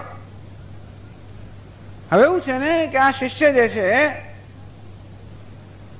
એ હજી પણ એની જિજ્ઞાસા, તીવ્ર જિજ્ઞાસા છે આત્માને જાણવાની, બ્રહ્મને જાણવાની, અને શોધી રહ્યો છે બ્રહ્મને, ક્યાંક શોધી રહ્યો છે. અંતેથી એને શોધ નિવૃત્ત કરવા માટે, એને બ્રહ્મ જે વાસ્તવિક સ્વરૂપ એ તરફ એની દ્રષ્ટિ કરવા માટે, એની દ્રષ્ટિ જે છે, એની નજર જે છે, એ વાસ્તવિક બ્રહ્મ જે છે એ બ્રહ્મ તરફ એની દ્રષ્ટિને દોરવા માટે કહેવામાં ન દૃષ્ટે દ્રષ્ટારમ પશ્યે. આ દ્રષ્ટિના દ્રષ્ટાને ન જોઈ શકે. દ્રષ્ટિનો દ્રષ્ટા, દ્રષ્ટિની દ્રષ્ટિ આવડીશું પાછું. બે પ્રકારની દ્રષ્ટિ છે. એક અનિત્ય દૃષ્ટિ છે, એક નિત્ય દૃષ્ટિ છે. અનિત્ય દૃષ્ટિ કઈ તો કે આ ચક્ષુની દ્રષ્ટિ છે ને, ચક્ષુ દ્વારા આપણે જોઈએ ને એને દ્રષ્ટિ કહેવાય. જેમ કે ચક્ષુ દ્વારા આપણે જગતના રૂપ રંગનું જ્ઞાન પ્રાપ્ત કરતા હોઈએ, આ ચક્ષુમાં એક દ્રષ્ટિ છે. એ કેવી અનિત્ય દ્રષ્ટિ છે. કેમ અનિત્ય છે? કારણ કે કાન દ્વારા સાંભળતો હોઉં ત્યારે કદાચ એ ન હોય, એ બીજી ઇન્દ્રિય દ્વારા હું કે બીજું જોતો હોઉં ત્યારે આ દ્રષ્ટિ ન હોય. અથવા તો જયારે સ્વપ્નમાં હું જોતો હોઉં ત્યારે આ દ્રષ્ટિ જોતો નથી, અને સુષુપ્તિમાં આ દ્રષ્ટિ હોતી જ નથી. માટે આ ચક્ષુ વગેરે જ્ઞાનેન્દ્રિયોની દ્રષ્ટિ જે છે, ક્યારે મન બુદ્ધિની પણ જે દ્રષ્ટિ છે કેવી છે? અનિત્ય દ્રષ્ટિ છે. અર્થાત હમણાં છે અને પછી સાપેક્ષ છે. સાપેક્ષ વસ્તુ ક્યારે સત્ય ના હોઈ શકે? નિરપેક્ષ સત્ય કહેવાય. અર્થાત જે કશા પર આધારિત છે એ સત્ય ના કહેવાય. જે કશા પર આધારિત નથી અને જે બધું જેના પર આધારિત છે, જે પોતે કશા પર આધારિત નથી અને જેના બધું આધારિત છે એને સત્ય કહેવાય. તો આ દ્રષ્ટિ જે છે એ તો શું છે? એ તો આધારિત છે. કોના પર આધારિત છે? એ દ્રષ્ટિમાં અહમ ભાવ હોય ત્યારે જ આ દ્રષ્ટિ હોઈ શકે, નહીં તો દ્રષ્ટિ ના હોય. ટૂંકમાં અત્યારે પણ જાગ્રત અવસ્થાની અંદર પણ આ ચક્ષુમાંથી અહમ ભાવ મારો જતો રહે અને હું સાંભળવામાં એકદમ સાંભળવામાં, બસ સાંભળવામાં જ મારું ધ્યાન હોય. અરે પેલી રાજાની સવારી પસાર થઈ, જોઈ કે ના જોઈ? તો કે ના ના, હું બેધ્યાન હતો, મેં જોઈ નહીં. અરે પણ ઢોલ વાજા વાગતા તો સાંભળ્યું કે નહીં? તો કે નહીં, બેધ્યાન હતો, સાંભળ્યું નહીં. આ કઈ અનિત્ય દ્રષ્ટિ. અર્થાત મારું મન જયારે આ ચક્ષુની પાછળ ન હોય ત્યારે આ ચક્ષુની દ્રષ્ટિ કામ, અર્થાત એ ત્યારે ચક્ષુ જોવાતું નથી. મળે દ્રષ્ટિ અનિત્ય છે. અર્થાત એ સાપેક્ષ છે, આધારિત છે, કશાક પર આધારિત છે. આ મન દ્વારા જયારે આમાં અહમ ભાવ હોય, અર્થાત મન દ્વારા જયારે ચૈતન્ય ચક્ષુને પ્રકાશિત કરતું હોય ત્યારે ચક્ષુ જોઈ શકે. ચક્ષુ પ્રકાશિત ના થાય તો જોઈ ના શકે. એક આ બલ્બનો પ્રકાશ છે. એ કયો પ્રકાશ છે? તો કે અનિત્ય પ્રકાશ છે.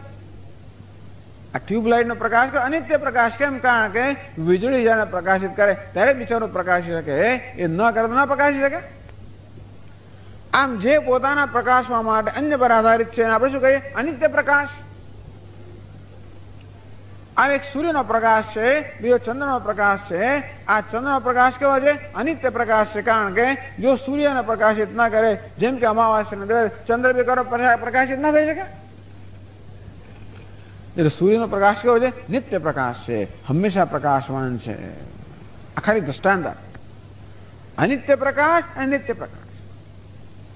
તો અનિત્ય દૃષ્ટિ, નિત્ય દૃષ્ટિ.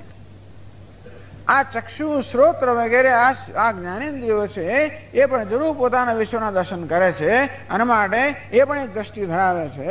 આ મન પણ પોતાના વિશ્વના દર્શન કરે છે, મન પણ એક દ્રષ્ટિ ધરાવે છે. એ દ્રષ્ટિ કે અનિત્ય દૃષ્ટિ છે. કારણ કે આ ચક્ષુ કે જ્ઞાનેન્દ્રિયો છે એ જયારે મન વડે પ્રકાશિત હોય તો જ પોતાનું કાર્ય કરે, તો જ જોઈ શકે. અને મન પણ જયારે ચૈતન્ય વડે પ્રકાશિત હોય ત્યારે મન પણ ખરેખર પોતાનું દર્શન કરી શકે. સુષુપ્ત અવસ્થાની અંદર આ મન ચૈતન્ય વડે પ્રકાશિત નથી અને ત્યારે મન કઈ જોઈ શકતું નથી ને. આપણે ગાઢ નિદ્રામાં હોઈએ ત્યારે કશી ખબર પડે છે? અરે ઘણી ઢોલ વગાડે તો ખબર ના પડે. ભલે નવરાત્રી જે કરવું હોય કરો, હું ઊંઘી ગયો પછી ખલાસ. ઘણા લોકોને ઊંઘ ના પડે, ઘણા લોકો તો ત્યાં જ ઊંઘી જાય. ઘણા લોકો આ ચાલતું હોય ને, આટલા મોટા લાઉડ સ્પીકરો વાગતા હોય, એટલા મોટા લાઉડ સ્પીકરો વગાડે કે આખું અમદાવાદ જાગે. કારણ કે આપણે બહુ પરોપકારી છીએ ને. આપણે એકલા તેનો આનંદ લઈએ બરોબર નથી, અને આપણે બધાને લાભ આપવો, જોઈતો કે ના જોઈતો. હિન્દુસ્તાનના લોકો પરોપકારી, પોતાના કરતા બીજાનું ચિંતા વધારે કરનાર છે. પણ ઘણા ચેમ્પિયન લોકો એવા હોય કે આટલા બધા લાઉડ સ્પીકર ત્યાંનો ત્યાં ઊંઘી ગયો. એ કેમ? કારણ કે એની દ્રષ્ટિ ચૈતન્ય વડે પ્રકાશિત નથી, એનું મન ચૈતન્ય વડે પ્રકાશિત નથી. અનિત્ય દૃષ્ટિ. આમ ઇન્દ્રિયોની દ્રષ્ટિએ, જ્ઞાનેન્દ્રિય દ્રષ્ટિ અનિત્ય છે. અરે મનની દ્રષ્ટિમાં અનિત્ય છે, બુદ્ધિની દ્રષ્ટિ અનિત્ય છે, અહંકારની દ્રષ્ટિમાં અનિત્ય છે. હે ઉશસ્ત અનિત્ય દ્રષ્ટિનો જોઈ શકે. અનિત્ય દૃષ્ટિ જે છે એના દર્શન તું કરી શકે, એને તું જોઈ શકે, એનું જ્ઞાન તને હોઈ શકે, એને તું સભાન બની શકે. અર્થાત અમારે ચક્ષુ વૃત્તિ જન્મી, આ ઘટાકાર વૃત્તિ જન્મી, એનું દ્રષ્ટા છું. તો કે હા, આ ઘટાકાર વૃત્તિ પણ એક દ્રષ્ટિ છે, એને તું જોઈ શકે. આ મનની લાગણી હોય, બુદ્ધના વિચારો હોય, એ પણ એક દ્રષ્ટિ છે કે પોતાના વિશે પ્રકાશ છે, એને પણ જોઈ શકે. ને દૃષ્ટિ દ્રષ્ટારમ પશ્યે, પણ આ દ્રષ્ટિના દ્રષ્ટાને તો ના જોઈ શકે, જોનારને ન જોઈ શકે. વિજ્ઞાતાર અમારે કેમ વિજાનિયાત, યાજ્ઞવલ્ક્ય ઋષિએ મૈત્રેયને કહેલું, વિજ્ઞાતાર અમારે કેમ વિજાનિયાત. હે મૈત્રેયી, આ વિજ્ઞાતાને, આ જાણનારને કેમ જાણી શકે? આ તો જાણનારને જાણવાનો છે. જે કંઈ આપણે જાણીએ કેવું છે? અનાત્મા. જે કંઈ આપણે જાણીએ અનાત્મા છે. ગમે તે આપણો પ્રકાશ, ગમે તે વસ્તુ આપણી સમક્ષ આવે કેવો છે? વેદાંત લોકો શું કે અનાત્મા છે, અનિત્ય છે. યદ દૃશ્યમ તદ અનિત્યમ. સ્વામી દયાનંદજી મહારાજ કે જયારે પ્રખર વેદાંત લોકો વાત કરે ત્યારે કે ભગવાન હમણાં દર્શન થયા, ઓહો કેવું સુંદર. આમાં થયું શું કે ભગવાન આવ્યો અને ગયો, હું તો ત્યાં જ રહ્યો. એટલા મોટું કોણ છે? ભગવાન આવ્યો ને ભગવાન ગયો. એટલે ભગવાન અનિત્ય આવે જાય, હું કોણ છું? હું તો હતો એવો જ રહ્યો. પણ જે આવે પણ નહીં ને જાય પણ નહીં, અર્થાત જે આવે જાય નહીં, એમ કરીને આપણે ભગવાનની કે ભગવાનના દર્શનની કોઈ હાંસી નથી ઉડાવતા. એવું પણ નથી કે એનું કોઈ અવમૂલ્યાંકન કરીએ છીએ. એટલા જ મને આ રીતે કહેવામાં આવે છે કે ભાઈ એ પૂરતું નથી, એનાથી આગળ વધવાની જરૂર છે. એ તો બહુ ઉત્તમ વસ્તુ છે. ભગવાનના દર્શન તો કોઈ સામાન્ય વસ્તુ છે, એ બહુ ઉત્તમ વસ્તુ. ભગવાનની મહાન કૃપા હોય તો જ થાય. પેલી કથા પણ તો જ સંભળાય, ભજન તો જ થાય, કીર્તન તો જ થાય. બધી ઉત્તમ વસ્તુઓ છે, એ ભગવાનની કૃપા દર્શાવે છે અને થવું જોઈએ. પણ ન દૃષ્ટે દ્રષ્ટારમ પશ્યે, છતાં પણ ત્યાં અટકી ના જવું જોઈએ. વેદાંતની ભાષામાં કહીએ તો બધું અનિત્ય છે. અંતેથી એક નિત્ય દૃષ્ટિ છે, એક અનિત્ય દૃષ્ટિ છે. એ દૃષ્ટિને પ્રકાશિત કરનાર એક નિત્ય દૃષ્ટિ છે, જે ક્યારેય સ્વિચ ઓફ થઈ જ ના શકે. આ દૃષ્ટિ તો આપણે સ્વિચ ઓફ કરી નાખીએ, તરત આંખો બંધ કરી દીધી, બસ જોવું નથી મારે. ઘણી વાર આપણે બતાવે, જો આંખો જ બંધ કરી દે. ઘણી વાર બાળકો એવું કરતા હોય છે ને, આપણે એવું કરીએ. મારે ગયા આપણે સાંભળવું નથી, પતી ગયો. કોઈ આપણે સંભળાવતું હોય ને, કાન બંધ કરી દેવા, એમ કરીને નથી સાંભળવું. કોઈ કહે કે સમજ, નથી સમજવું, બસ વિચારવું જ નહીં ને. આ બધી અનિત્ય દૃષ્ટિ અર્થાત જેને હું ત્યાગ કરી શકું, જેનો બાદ કરી શકું. નિત્ય દૃષ્ટિ જેનો ક્યારેય ત્યાગ ન થાય, ક્યારેય બાદ ન થાય, જેને ક્યારેય સ્વિચ ઓફ ના કરી શકાય, જેની આંખ આડા કાન ના કરી શકાય, જેનો આપણે ક્યારેય વિયુક્ત ના થઈ શકીએ, જેને વિમુખ ના થઈ શકાય, એ કોણ છે? ચૈતન્ય, હું સ્વયં પ્રકાશ. ન શ્રુતે, બસ એની બસ ન શ્રુતે શ્રોતારમ શૃણ્યા, ન મતે મંતારમ મન્વિથા, ન વિજ્ઞાતે વિજ્ઞાતા વિજાનીયા. આ શ્રવણ મનન વિજ્ઞાન આ પ્રકારનો વિષય ચાલે છે ને. આત્મદ્રષ્ટવ્ય, શ્રોતવ્ય, મંતવ્ય, વિજિજ્ઞાસિતવ્ય, નિધિધ્યાસિતવ્ય. બસ એ રીતે દ્રષ્ટુ, દર્શનમ, શ્રવણમ, મનનમ, વિજ્ઞાનમ, એટલે 4 વસ્તુ બધી જગ્યાએ આવે. એક જ તંતુ લઈને પકડેલો છે ને. આપણે એમ કે બધા જુદા હતા, ભલે જુદા સંવાદો, પણ વિષય એક જ છે. એષ્ટાત્મા સર્વાંતર હૈ. અંતેથી આ બધી દ્રષ્ટિને જે નિત્ય દ્રષ્ટિ છે, નિત્ય દ્રષ્ટિ કેવો નિત્ય છે. દૃષ્ટિ દૃશ્ય સ્વરૂપ છે, જે દ્રષ્ટા પણ નથી. આ દ્રષ્ટા પણ એક વાસ્તવમાં એક વેશ છે, અને દ્રષ્ટા પણ છોડી દે ત્યારે શું રહે? માત્ર દૃષ્ટિ. નિત્ય દ્રષ્ટિ સ્વરૂપ છે, વિજ્ઞાત્ય સ્વરૂપ છે, ચૈતન્ય સ્વરૂપ છે, સ્વયં પ્રકાશ છે. જે હું એ તું છે, એ તું છે, સ્વયં પ્રકાશ છે, સ્વયં સિદ્ધ છે, સ્વયં પૂર્ણ છે. આમ જયારે ચિત્ત સ્વરૂપ કહેવાય તો સત સ્વરૂપ, આનંદ સ્વરૂપ, એ સચ્ચિદાનંદ તું છે, પરમ બ્રહ્મ છે, એ નિત્ય પ્રાપ્ત છે. બસ આ પ્રકાર તારી જાતને જાણવાનો છે. અતઃ અન્યદાર્થમ, અને એ સિવાય બીજી કોઈ વસ્તુ છે જ નહીં. એ સિવાય બીજું કોઈ છે જ નહીં. આ જ છે, એ જ છે, એ સિવાય કઈ નથી. શું આ બધું શું છે? અન્યદાર્થમ. આ બધું બાકી મિથ્યા છે, બાકી બધું મિથ્યા છે. જે વસ્તુનો બાદ થઈ શકે એ મિથ્યા છે, જેનો ત્યાગ થઈ શકે, બાદ થઈ શકે, જેનાથી હું નજર હટાવી લઈ શકું, આર્ત અલ્પ છે, મિથ્યા છે, અનાત્મા છે. આ જયારે કહેવામાં આવ્યું તત ઉશસ્ત ચાક્રાયણ ઉપરામ, આ સામેનું ઉશસ્ત ચાક્રાયણ ઉપરામ શાંત થઈ ગયો. વાત બરોબર છે, હાથ જોડ્યા, વાત બરોબર છે. જો ચાક્રાયણ ઉશસ્ત શાંત થયો કે તરત બીજો બ્રાહ્મણ ઉભો થયો. આગળ કહેશે અથ હૈનમ કહોલ કૌશિતકેય પપ્રચ્છ યાજ્ઞવલ્ક્યેતિ હોવાચ યદેવ સાક્ષાદ પરોક્ષાદ બ્રહ્મ યાત્મા સર્વાંતરઃ તમ્મે વ્યાચક્ષ્વેતિ એષત આત્મા સર્વાંતરઃ કથમો યાજ્ઞવલ્ક્ય સર્વાંતરઃ.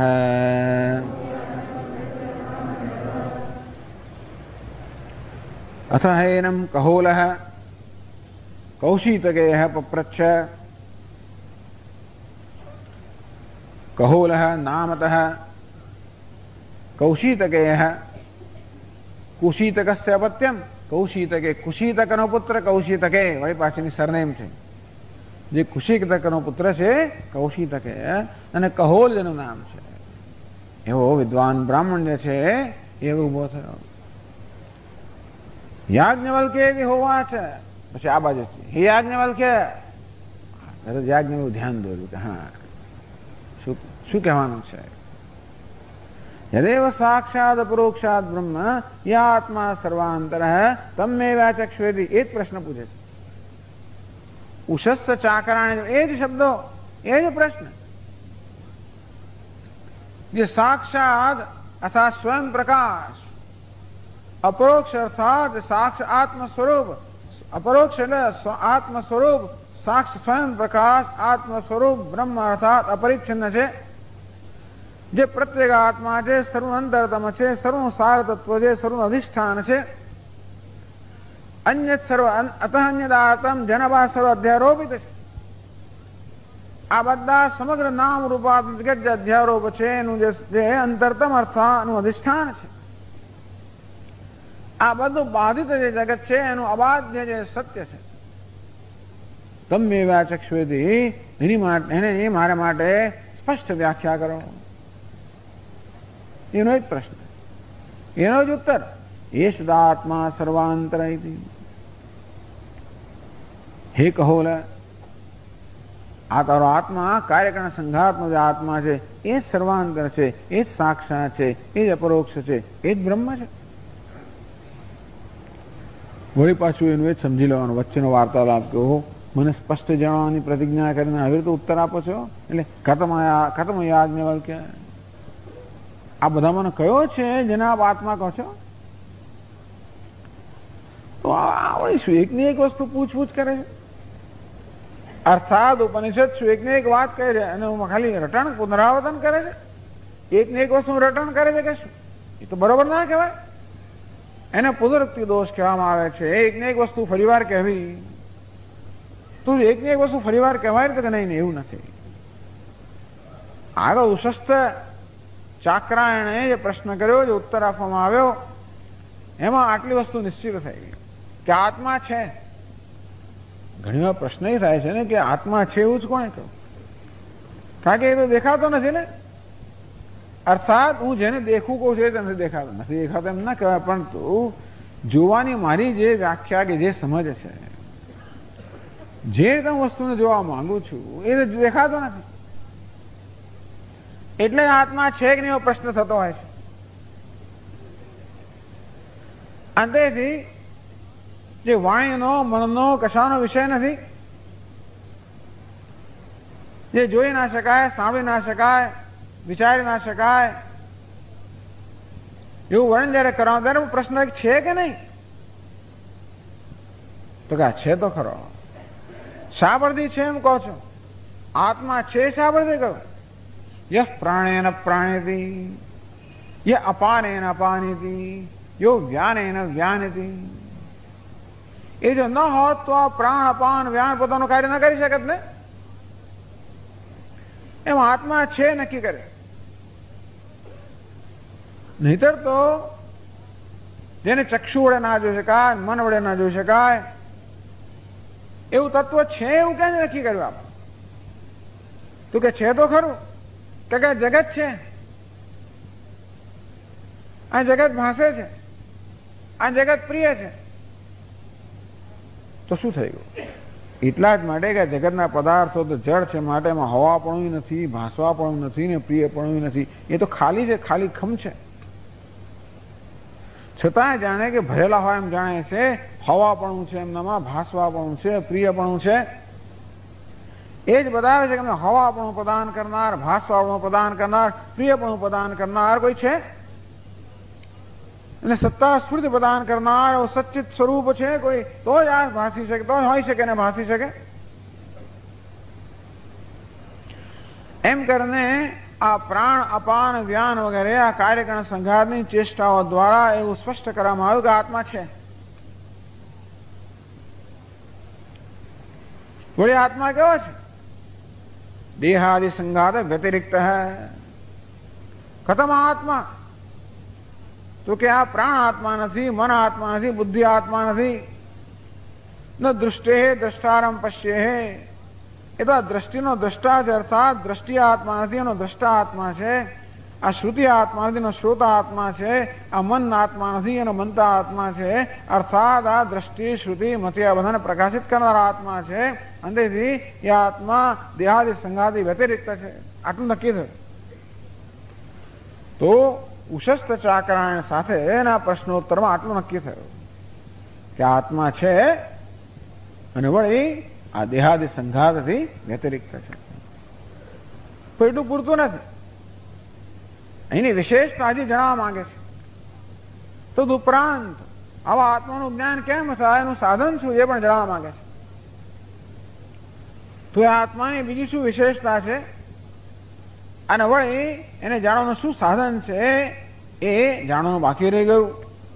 અંતેથી એ જાણવા માટે, એ વિશેષતા જાણવા માટે આ કહોલ પ્રશ્ન કરી રહ્યા છે. કહોલ કૌશિતકેય આ જાણવાની ઈચ્છાથી પ્રશ્ન કરે છે. એટલે યાજ્ઞવલ્ક્ય કેમ ના એનો જ પૂછી રહ્યો છે, એનો જ જવાબ આપે તો કે જો હું કહ્યું તો સમજાય નહીં, મારે બેસી જાઓ. એટલે કહોલ કૌશિતકેય પ્રશ્ન એનો જ કરે છે. પણ એ પ્રશ્નની પાછળ કે વધારે જાણવાની ઈચ્છા છે, એ શું જાણવાની ઈચ્છા ધરાવે છે એ પ્રકારે ઉત્તર આપવો અને એનો ઉત્તર આપવો એ મહત્વનું છે. અંતેથી આજે હવે આ 5મું બ્રાહ્મણ શરૂ થયું, જેને કહોલ બ્રાહ્મણ કહેવામાં આવે છે. એનો વિષય એનો એ જ છે. અર્થાત એટલે આપણે બધાને બેને સાથે લીધેલા છે. સર્વાંતરાત્મા જ આ વિષય છે.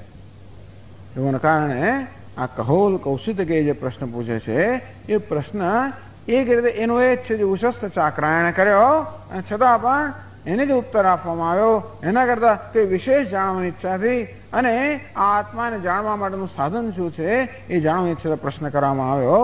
અને એ રીતે ચર્ચા થાય છે. આવતીકાલે આપણે આ ચર્ચાને આગળ ચલાવશું. ઓમ પૂર્ણમદ પૂર્ણમિદં પૂર્ણાત પૂર્ણમુદચ્યતે પૂર્ણસ્ય પૂર્ણમાદાય પૂર્ણમેવાવશિષ્યતે. ઓમ શાંતિ શાંતિ શાંતિ. શંકરં શંકરાચાર્યં કેશવં બાદરાયણં સૂત્રભાષ્યકૃતૌ વંદે ભગવन्तौ પુનઃ પુનઃ. ઈશ્વરો ગુરુરાત્મેતિ મૂર્તિભેદવિભાગિને વ્યોમવદ્વ્યાપ્તદેહાય દક્ષિણામૂર્તયે નમઃ. ઓમ શાંતિ શાંતિ શાંતિ. હરિ ઓમ. શ્રી ગુરુભ્યો નમઃ. હરિ ઓમ.